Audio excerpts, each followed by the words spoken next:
from My Chemical Romance. You're watching Music Channel, One Like You.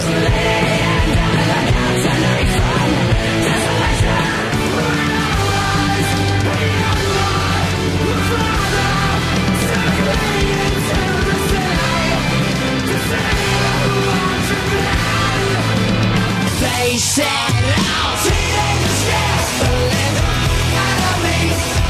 They can kill us as long as someone obliges. You know, especially for Danger Days, the videos are definitely inspired by comics, manga, you know, movies that we liked. It's a mix of everything, you know, and that's the fun of doing those videos. Is you really, you know, on the record you get to be creative in one way, and then on the videos you get to do a totally different thing. And so the videos really is like an amalgam of everything that we're into, you know, and that was kind of cool. Like there was a piece written about Na Na Na when it first came out, about all the little like references that we put in there and stuff. So it's that's fun for us, and it's also fun for, you know, I think the fans, because there's something a little bit deeper if they want to go into it that they can find.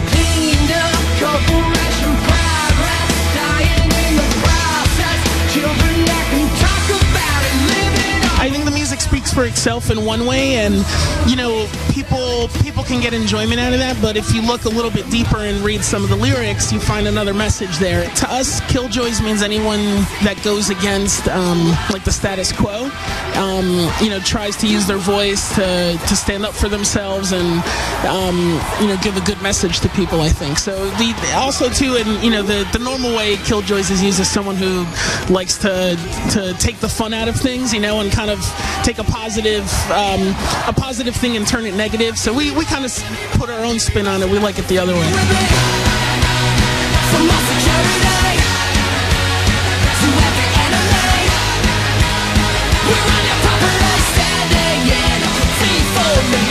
With the concept of the record, and more so in the videos, you know, you kind of see like these two, I guess, warring factions. You know, you have this corporation, BLI, that has kind of cleaned up society, taken the color out of the world, and you have this group, you know, the Fabulous Killjoys, who we play in the videos, that are trying to return color to the world. The lines are a little bit blurred as to who actually are the good guys and who are the bad guys and who's right. Gerard kind of came up with it based on what was going on in the world today. I think a lot of culture, a lot of culture that's you know, put out there on TV and put out there for kids is very, you know, it's very corporate. It's very clean. There's no, you know, there's no edge to it. There's no life to it, in a sense. You know, a lot of it is just spit out from, you know, it's just spit out, and not a lot of care is put into it. And that's kind of a comment on what's going on, I think, you know, with media and society today.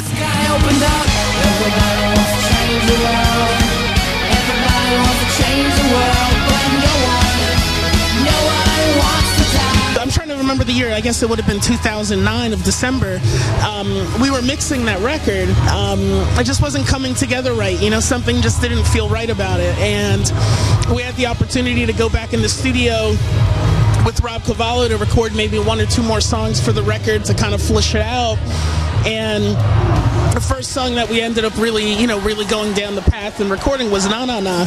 And that song just had an energy that the rest of the material that we had recorded prior didn't have. You know, it was like you were really seeing, you know, the true potential of the band.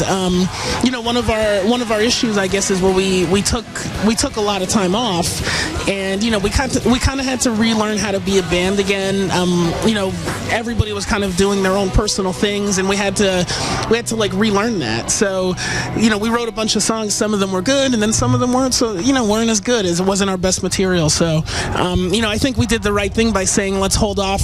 We just got into the studio, we started working on new material, and we're inspired to keep going.